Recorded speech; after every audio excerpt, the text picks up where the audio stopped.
Agile podcast. I'm your host Shaheen, and today I have a very renowned guest, Diana Larsen. I had the pleasure of learning from her through her books and meeting her in one of the Agile Alliance conferences. She's an author, she's a speaker, she's a keynote speaker. I won't do the justice describing her and telling you guys about her. So I'm going to let her do the introduction. Hi, Diana. Thanks for joining us on the podcast. Hi, Shaheen. It's a pleasure to be here. So tell us, who is Diana? Okay. Well, in this context, in the Lean on Agile context, I am a person who's been in the Agile community for a very long time. I first knew about Agile methods and started thinking and talking about them in about 1999, 2000, and have been part of the community ever since. I've written a few books, Agile retrospectives and liftoff, and more recently, I have been involved with the Agile Fluency project because of an article that I wrote with James Shore called the Agile Fluency Model. And we are now, after many years of me being a coach, an Agile coach and consultant, and a mentor to many folks, we now have a service where we do training for Agile coaches. So I bring all the things that I learned as an Agile coach and the ways to be effective as an Agile coach to help other folks enlarge their practices and just kind of level up their ability to help other folks. Yeah. Okay. So in one or two words, if you want to call yourself anything, give yourself a title, would be the Agile fluent person? Well, Agile Fluency is one of the things, mostly through my whole career in the Agile community. The thing I have been focused on is team learning, how teams learn and improve. And so that's retrospectives, that's liftoffs and Agile chartering, that's the Agile Fluency model. That thread goes through all those things. So I'm a lifelong learner. And I encourage other folks in their group and individual learning as well. I want to take this conversation two different directions. You talked about teamwork, and I want to ask you about teams and tell us what a team is. And then you said that you're a lifelong learner. I want to ask you what you're learning right now. So it's up to you which one to answer first. Well, what I'm learning right now, because of the current state of the world, is I am diving deeply into how to set the best conditions for people to learn through remote and online channels. And so looking for all of the tips and techniques I can discover that are, create a good environment for people to learn when they can't be face-to-face and engaged interpersonally with each other directly. Everything's got to be mediated by Zoom or other kinds of video conferencing tools and other kinds of online tools that people are using, like Miro and Mural and various ones. And so I'm learning as much as I can about how to make that a rich learning environment. So that's where my learning edge is right now. And also how to help my business survive in this climate. That's the other piece of learning I'm doing right now. But in terms of teams, I have always had an affinity for humans in groups.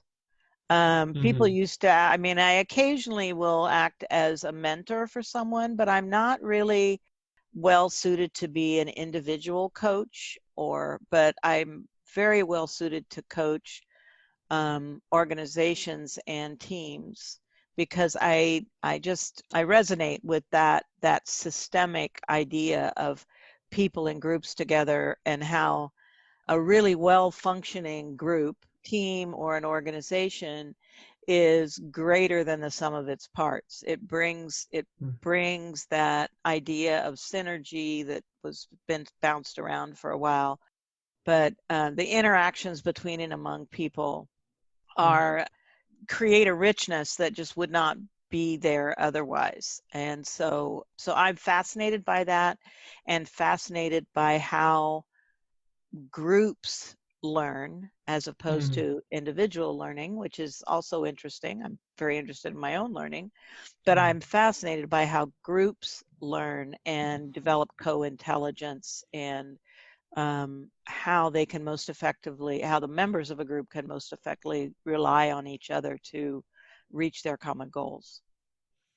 I would assume that working with groups or teams and coaching them is much more complex than individuals. Is that a correct assumption? I don't know if it's a correct assumption. It's different.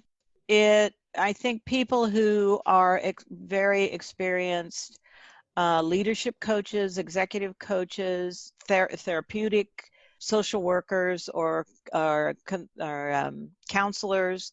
I mean, I think the human psyche is Mm-hmm. is a very deep and complex thing, and so I would not say necessarily that groups are more complex than that, but they are complex in a different way, Right. because the interactions between the parts, for one thing, are clearer, and if you know how to look. I mean, for an individual, the interactions that are going on inside a person are very hard to discern, Mm-hmm. particularly their emotions and things. But in a group, you can begin to see patterns of interactions and patterns of exchanges between and among the members of the group, and then also the other parts of the system, which include their surroundings and their environment, Right. and everything else. So it's just a different approach. True. And I would assume that based on these recent events, and now we are working remotely, um, working with groups is gonna make harder to work with them because everyone is in there sitting, seeing them. It's not Right. in a group setting, if I may say. Yeah. Yeah, I don't know that it is objectively harder, Okay. but I will say I think we have been more habituated Mm-hmm. to working with people that we can be with physically in the same space. And those, for most of us, those are the habits and the techniques and the routines that we have developed. And now we are faced, those of us who do want to work with teams and organizations and groups, we are faced with learning what are the things that are effective in those situations, as opposed to taking the things that we have been doing in person and then just trying to cram them into the online remote Right. space and try to make them work in the same way, which they really won't. It's a new situation, and Mm-hmm. it's going to take new approaches and new ways of thinking about it. I mean, I always like to say, for people who are like natural food people, there's this thing about, well, you could have chocolate with its chocolate and its sugar and its fats and everything that's in it, or you could have this carob thing. And if you try to take carob and substitute it for chocolate, it's never going to be the same. But if you appreciate carob for being carob and just deal with it for its properties and tastes and purposes, then it can be a perfectly enjoyable thing, right? So it's matching fit for purpose is basically what we're looking Okay. for. I don't expect carob to be Right. chocolate. Right. I, Yeah. right? I Yeah. don't expect the tools that I use Right. in person with teams to necessarily be the same tools that are going to Right. work Right. when I'm working with teams online. So this is very interesting for me to know. Was there any a turning point in your career that you figure out that you want to work with groups and focus on group dynamics versus one-on-one? Like, how did you got to this point that you focus on organization and teams? Yeah, well, I think that I don't think there was a turning point. I think it's always been a part of me. I've Mm-hmm. always liked being working collaboratively, as more than working on my own. I like using visual tools to engage with folks. So I like, I'm sure there are personality style reasons and things for this, but I didn't recognize that that's where my main talents lie until I was probably in my 40s, and I really understood the difference that, that there were folks who saw the world differently than me Right. and who had an affinity for, much more of an affinity for, working individually, whereas I like being in a training situation, I like being in a coaching situation, I like facilitating open space events. I and it's because I like seeing the patterns. It's like Right. watching people in a ballroom dancing together. Right. Right. Um, I also appreciate a single person dancing, but Right. my heart goes to seeing a Yes. group of people Right. moving Right. together in the space. Right. So, Do you have any failure stories or horror stories about something that might have gone very wrong in a group setting that you were part of, or you were coaching, or you were consulting? um, not really. I mean, there are. I think it's all in how you look at things. There certainly have been situations where I was hoping that one kind of thing would happen, and it turned out that something very different happened. But Right. I've been doing open space events long enough that I have actually pretty much integrated the idea that whatever happens is the only thing that could. That when we are in Mm-hmm. complex systems, there is going to be emergent properties. Things are going to come up that we don't expect and may not be prepared for. And all that we can do is be prepared to be resilient and flexible in those situations. So I am actually trying to think of an instance where it's usually I flex with the group. Mm-hmm. If things aren't going the way I thought they were going to go, then I ask the group, well, what way do you want to go? Right. And then I bring my skills to helping them do what they need to do. So I think the horror stories and the oftentimes can come from wanting things to be a different way than how Mm-hmm. they are. Right. And for me, that's never been very effective. Right. If I try to stick with wanting things to be Right.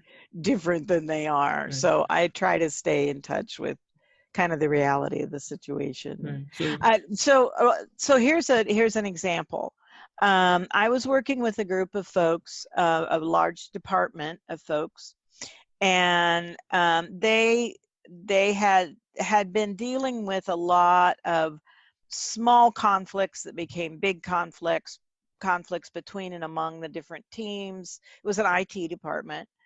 And so we decided that we would all get together and we would have just do some training and do a session about what are some techniques that we can use when we're faced with these conflicts. How can we move through them?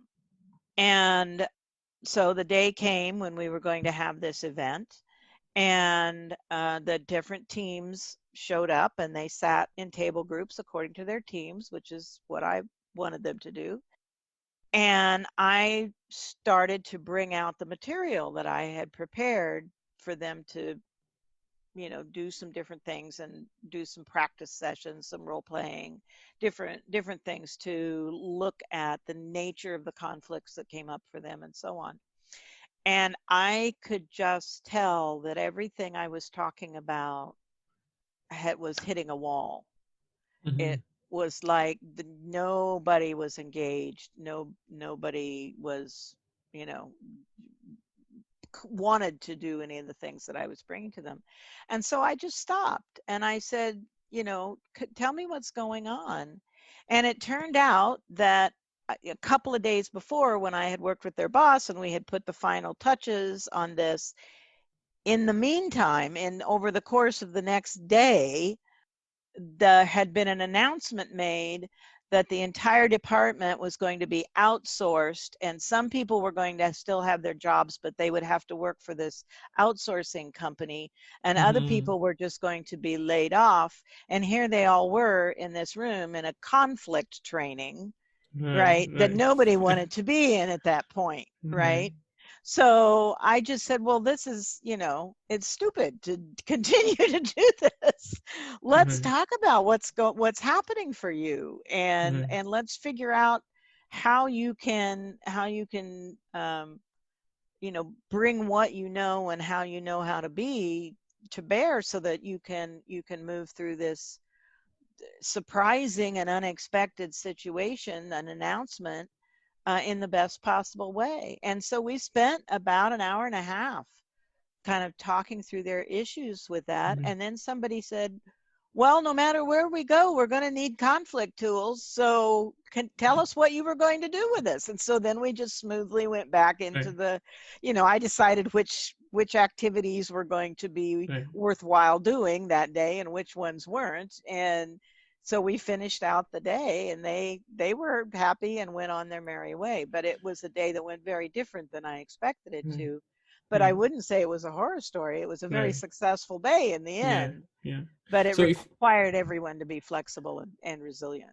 Yeah. Yeah, yeah. So if I can say, I think your superpower, the way that you described it, is facilitation. You felt the room, you talked, you saw the process was not working, and then you talked about it instead of Right. ignoring that. So, Right.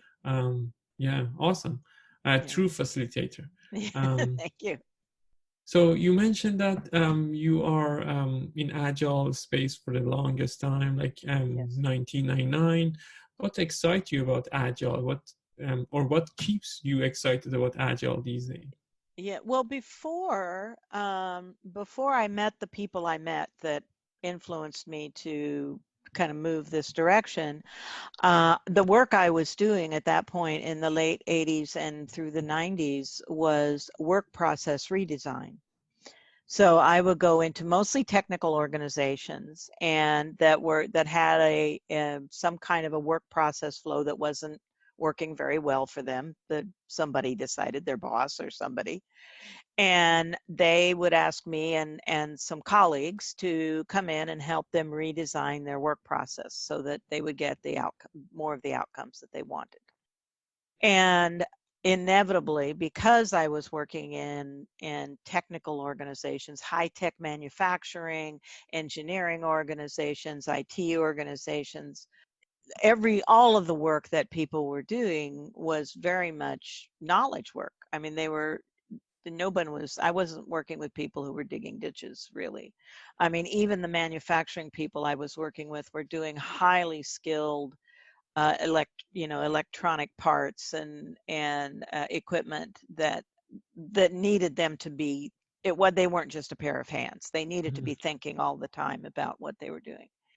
And so what we would do is come in and work with people to help them understand their current workflow. We did things like what we call now value stream analysis and those kinds of things with folks. And then we gave them some principles around, you want a high quality of work life, and you want to be close to your customer, and you want to deliver a high quality product, and so some of those principles that they all agreed to.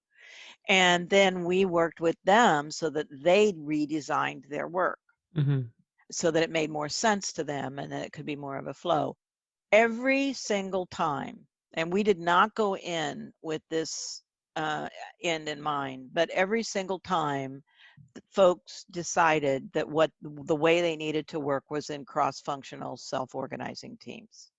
nice. And so I had 10 years of experience doing that, more than 10 years experience doing that. And then I happened to be at an event where there were some folks from the extreme programming community and a couple of the other communities that came into the agile space. And we started talking, and I started asking them some questions about, well, so when they were doing teams, how were they doing them? And they were telling me about it.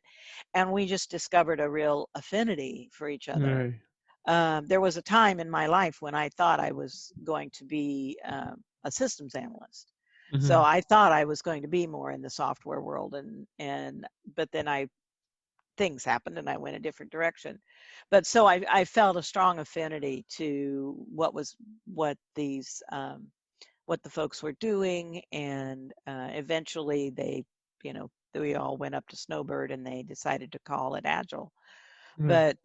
But by that time I was already hooked, Right. because I could see that the skills that I had developed over those previous 10 years could be helpful in Mm-hmm. this space, and that it would be interesting work for me. So it was just a good match. What is beyond Agile? Like, what do you think? Is there anything beyond that? I don't know if it has a name yet. Okay. I like a lot of what folks are doing. I mean, I like Joshua Karyevsky's Modern Agile. Mm-hmm. I like what Yuta Eckstein and John Buck are doing with the Bossa Nova, the Beyond Budgeting, Open Space, Sociocracy, and Agile mashup. I like some of the stuff that Alistair Coburn is talking about in the heart of Agile. I mean, Right. there's a lot of interesting people looking at the Agile space right now and looking at what needs to come next in the Agile space right now. And no one has really coalesced on one name, but I think what's interesting about it is that after 20 years of methodologies being in conflict with each other, Right. is XP better, is Scrum better, is Safe better, or is less better, that there's been all this kind of competitive methodology space, Right. that now we are moving into a time where Agile Fluency, the Agile Fluency model and the way we think about things, and Bossa Nova and Modern Agile, and all of those things are highly complementary. Mm-hmm. There is nothing about them that says if you're doing Modern Agile, you could not also use a lens of Agile Fluency for that, or vice Right. versa. Right. And so that is a direction that I see Agile going. And of course, another direction that Agile is going is the whole idea of agility and business Mm-hmm. agility, and sort of spreading some of the ideas of Agile outside of software, which I think is interesting because, from my point of view, of course, a lot of the things that we think of as Agile were already happening in the 90s outside of software, because I was there doing some of them, Right. Right. and doing self-organizing cross-functional teams, and Right. working in small bites, and staying close to the customer. Right. And those aren't new ideas. Those are ideas that have been around for quite a long time. But I think the term Agile was brilliant because it is enabling this idea of the shift into agility, and for use in the broader business in a way that wasn't happening necessarily before. So I Right. you know I don't know for sure where it's headed. I think we are on, particularly with the way millennials seem to be participating in the workplace. I think we are headed for a, a, a more humane workplaces. Mm-hmm. The Agile Alliance a few years ago said in their purpose statement, productive, humane, and sustainable. Mm-hmm. And I think that is an effort to sort of optimize those three qualities of, we're going to make sure that we have the things we need because we're going to produce those, but we're going to do that in a way that is that recognizes the humans involved, and that is sustainable both for the business and the environment that Right. the business is in. So I think the arc of history is moving more in that direction, but of course Right. it's kind of a bumpy ride getting Yeah, there. it's a very bumpy ride right now. Yeah. Yeah, and right now Yeah. it's particularly bumpy. Right. And so that's what's fascinating though about Right. this, everyone working from home and social distancing, and because Mhm. people have a need for touch. Right. People have a need to breathe each other's air. And how that's I'm really curious about how that is going to continue to manifest itself, and if it will look very different. Hmm. There is no going back. There is Right. no, we're not ever returning to any sort of previous normal.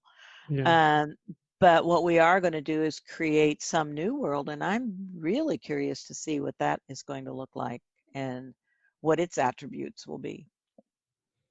So for our newer audiences, or audiences newer to Agile, Mhm. what are your recommendations for them in this board?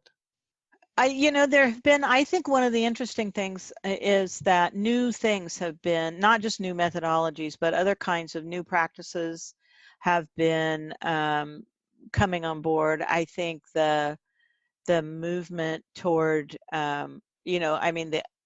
the movement from single programmer to programmer to pair programming to self-organizing teams, and now into actual mob programming. I think that's a really interesting journey that those ideas are taking, and that the ever increasing collaboration that shows is really interesting.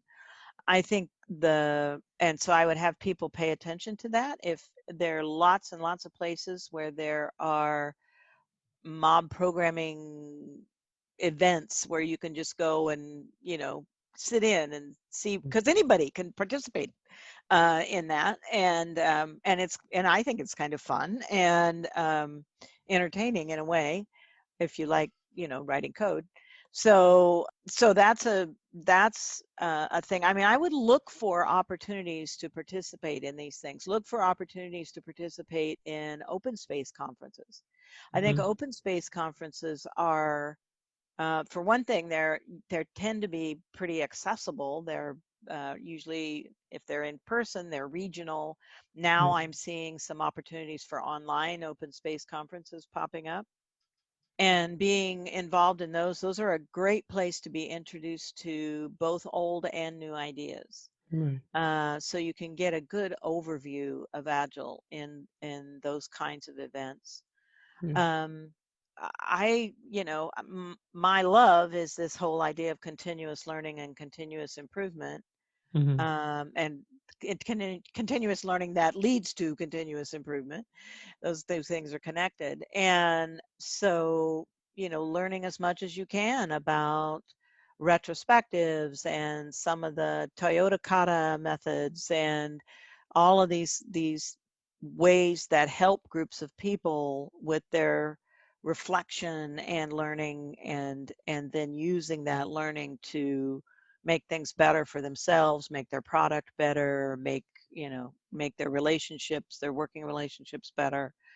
Those are all things I think that are really worth looking at, and getting comfortable with there not being checklists and check boxes. Hmm. I think we are moving out of the world Right. where certain kinds, I mean, I think there are places where checklists are hugely valuable.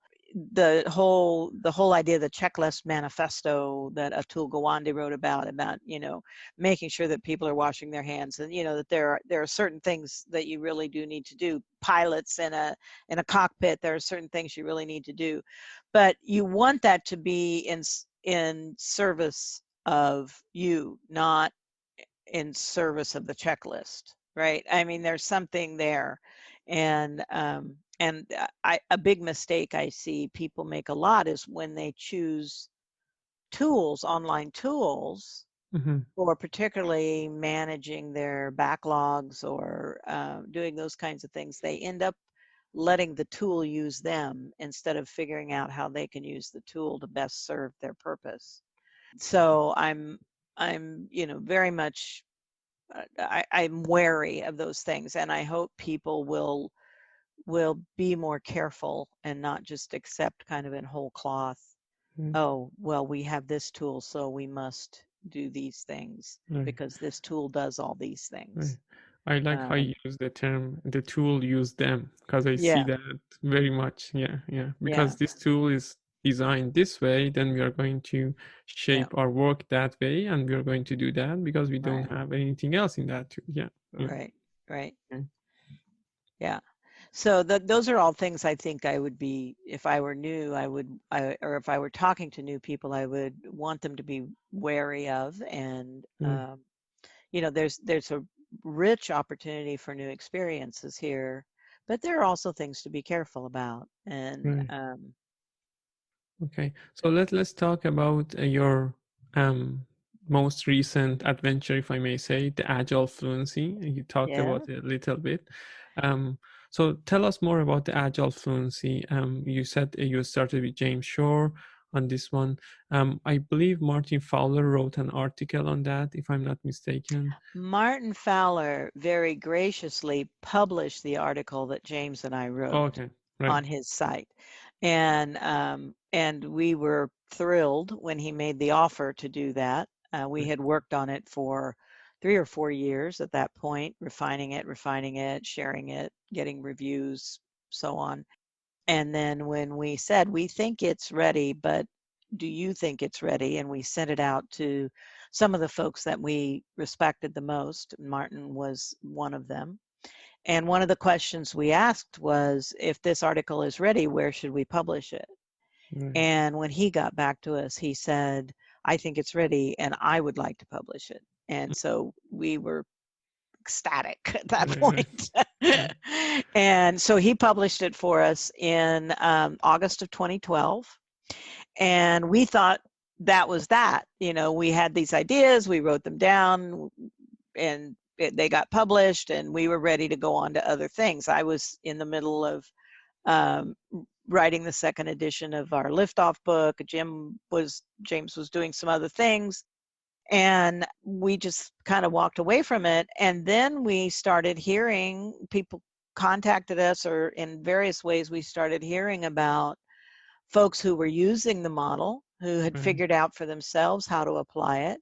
And then we were contacted by other folks, or in my case, I was working at a client and I told them about the model. It came up in conversation, and our client there, who was a VP of the technology area in a pretty large organization, he said, well, how do I know where my teams are, and what else can we learn about this? Because he got very intrigued by it. How can I decide what zone my teams need to be in, and so on. And so he stimulated us to think about what other tools did people need in order to, or what other supports did people need in order to be able to actually make use of the model, to implement it. And so that led us to develop some additional materials. And then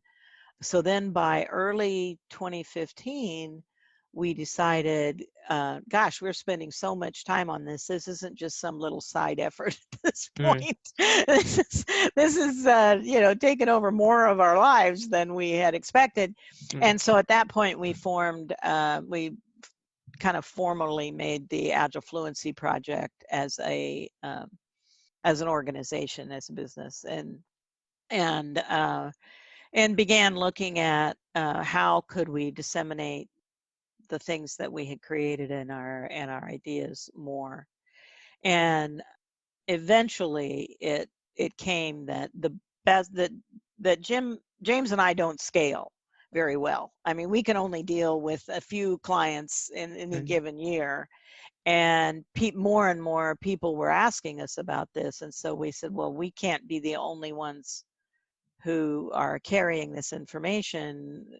We need to share this as broadly as we possibly can. And right. so that's when we began putting together workshops and training programs and supports for the people who'd been through our workshops, and those kinds of things to help very experienced coaches who seem to get it the best, help them add the Agile Fluency suite now of materials to their toolbox so that they can bring that out when it seems appropriate for their clients. Right. So that's what we're doing now, Right.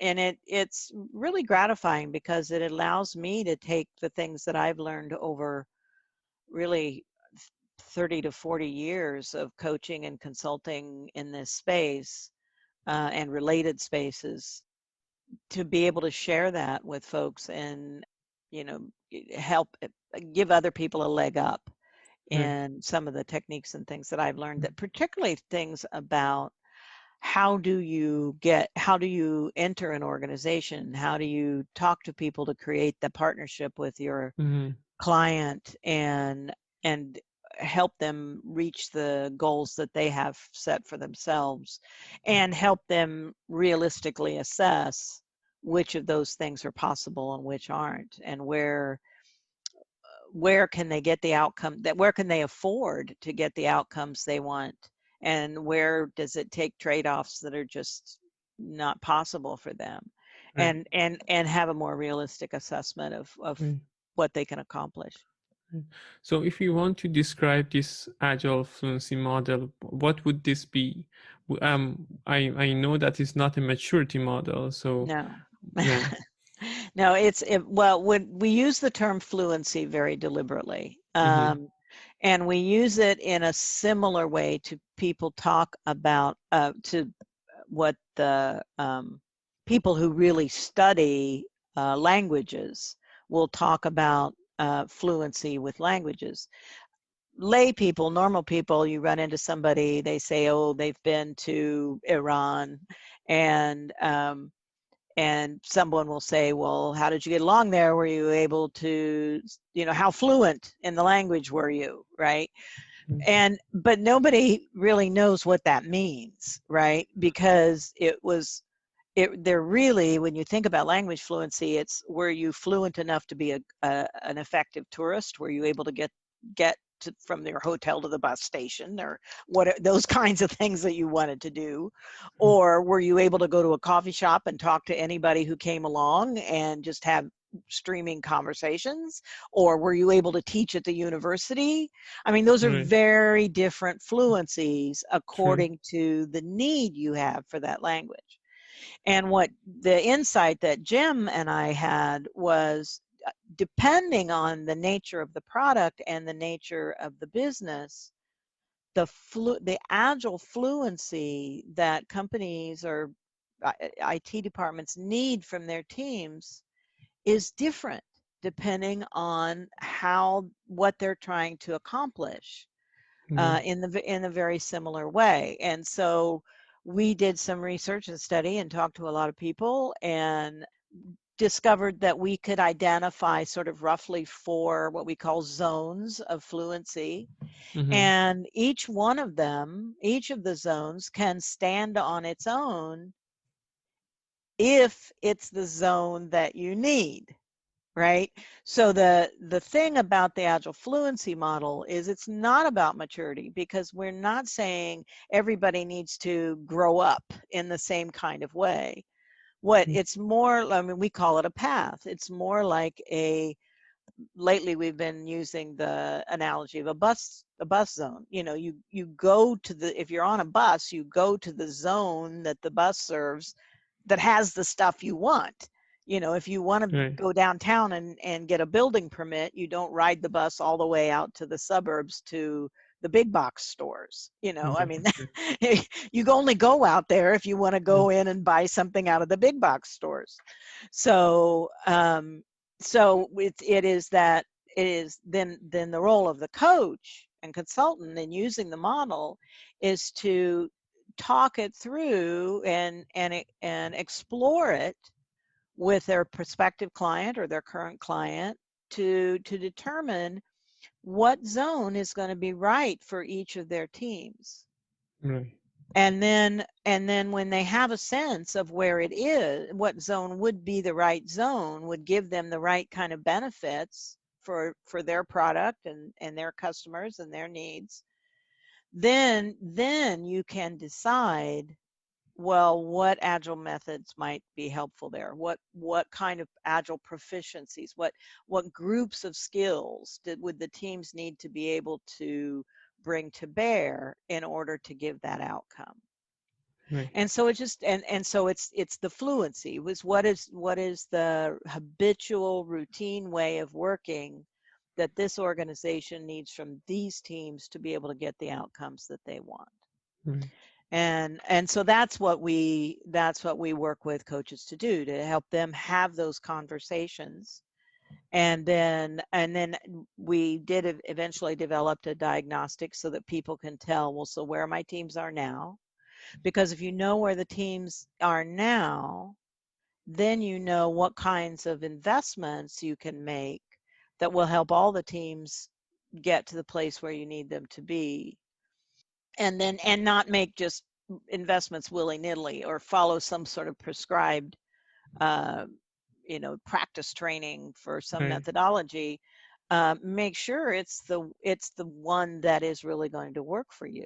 And maybe your teams have come already equipped with two-thirds of the things to be effective in the zone you need them to be fluent in, and they only need help with the other third of things. Right. And so the diagnostic helps you figure that out. Right. And then the coach works with those leaders and develops an investment plan to Mm-hmm. fill in that gap Right. and help the teams get to the place that where they can be achieving what the organization wants them to achieve.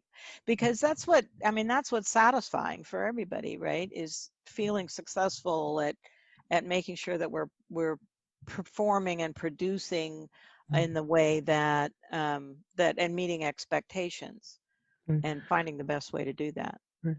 Um, I had the pleasure of learning more about Agile Fluency when James Shore was in Toronto in Right, person. yeah, he was Yeah, there a few years ago. yeah, Yeah. yeah. But for the folks that are new to Agile Fluency, is there any tools available that they can practice? You mentioned about the diagnostic tool. Is this Right. available online that they can use? Some resources maybe that you can share with them? Well, what is online, if you go to our website, agilefluency.org, you can follow the links. It starts on the homepage. And we have a free ebook download, which it's the same as the article on Martin Fowler's website, but it's arranged in a way that's a little bit easier to read on mobile devices and things like that. And also it's easier to share because it's a downloadable PDF. You can share it with other folks, and it's free, so you can dive into that we have several different pages on our website that have different kinds of information. We have a blog, and we have a page that talks about the suite of materials, which at this point is the model, the diagnostic, and something we call our improvement cycle, and then what the possibilities are there. And then in order to gain access to some of the more more nuanced tools like the diagnostic and so on, that's when we provide workshops. And Mm-hmm. so people can come and take our workshops to learn to use those tools, and then they have a license to Right. use those tools for a year. And Right. then people renew their licenses, and we have a very high renewal rate for our Right. licenses Right. because And people find it useful and right. they like being a part of the community that we've Right. created. And it comes with a game as well, Agile Fluency game too. Well, there is the Agile Fluency game is available as well. It's right now it's a little bit on hold because it is an in-person game. Yeah, There's true. no other way to play the game but in Yeah, person. If you've played it, you yeah, you know you need it's very tangible, and you need to be able to sit and talk with your teammates as you're playing the game. But we have a page on our website about it, and it is a very powerful tool. I am hoping that we can get to the place where we aren't so constrained by social distancing that we can right, use those kinds of tools again. right, Um, because it has, I know it's helped a lot of people. I just put a blog post on our website today that is a guest post from Allison Pollard, who's talking about how she has used the Agile Fluency game to help her clients in their Agile adoptions. Right. So yes, it is another tool, and that's another thing that's available. Right. But again, you have to go through a workshop Yeah. to get a license to Yeah. Yeah. facilitate that game, because it's a very complex game, and the facilitation of it is you have to, there are some things you really have to learn in order to be able to help people play the game. Right. The rules are a little challenging, like a lot of Euro games, the kind of role playing, we're all in it together, we got to get from here to there kind of Yeah. games. They all have a lot of rules and a lot of tracking that you Right. have to do and things like that. And that's part of the fun. Right. And I think it's a very fun game. I Right. like to play it, Yeah. even now, but because I like to try different paths. So, well, Right. what if I played it this way? What if I played it that way? What if, Yeah. So I enjoy a lot facilitating educational things with Mhm. games, and we run a 1 day open space in Toronto Right, called Agile Games Canada around games. right. Hmm. So I just want to ask you about the game. How much does it take to design this game? Like, tell us. Oh my gosh. It is it I'm trying to remember. I think it was 2010 when Arlo Belshi and James Shore first started developing it. And then, or maybe it was, no, maybe it was a couple of years after that. But they started it right around the same time that Jim and I were writing our article and doing our research. And it has been through years and years and years of play testing. And then finally, after we started the Agile Fluency project, we turned it into an actual boxed set kind of Right. game. And so we've had it available, I think, since 2016 or 2017, Mm, where you could buy it as a box. But it took years and years of development, mm, and it's still, I mean, there are still things, right. recommendations that we get that Jim has recorded somewhere on a little thing. Right. But they are the ones who developed that game. Right. I'm a good facilitator of the Right. game. Right. Right. As And your I can teach superpower is. people. Yeah, I can teach people to facilitate the game, Right. Right. but I was not involved in the. Yeah. I mean, Maybe. the fact that retrospectives show up there, I might have had some Right. influence over that. Right. But I Right. think it was just more my presence than anything Right. Right. else. So maybe I should have a chat with James about the game and the design of Yes. the game Oh, and separate. Yeah. absolutely. Yeah. Yeah. If you're interested in game design, he'd be a Yeah. good person to talk Yeah. to. So Yeah. you mentioned retrospective, and it brings Hmm. me to the question that I always had in my mind. Would the Agile community look at you and Esther as the retrospective queens, or or has anyone told you that kind of? Well, there was a time, I think it was probably 2004. We first, starting in 2002, we started having gatherings of people who were interested in retrospectives and who were looking at the possibilities of them. And we began calling it the Retrospective Facilitators Gathering, and it still Mhm. goes on today, every year. So if anybody's interested in that, they can get in touch and I can tell them more about that. But in 2004, we were mapping kind of all the streams that retrospectives were going at that point and all the different places that was happening. And different people in the community were being given different titles. And at that session, Esther and I were given the titles of retrospective goddesses. Okay. I think someone else was the queen and king, and someone Mm. else was. I think actually it might have been Linda Rising that was the queen, and we were the goddesses or something. Okay. They were handing out Yeah. accolades pretty Right. Right. liberally at that point. Right. But yeah, I mean, we were the ones who, a number of folks had written articles about retrospectives, and even about retrospectives, using retrospectives in Agile. A lot of times they were being called heartbeat retrospectives. And at that same meeting, there were a number of folks who were saying, what we really need is a book that explains retrospectives. And Esther and I just looked at each other and said, well, we could do that. We could write that. And so then over the next couple of years, we did. And the book came out in 2006.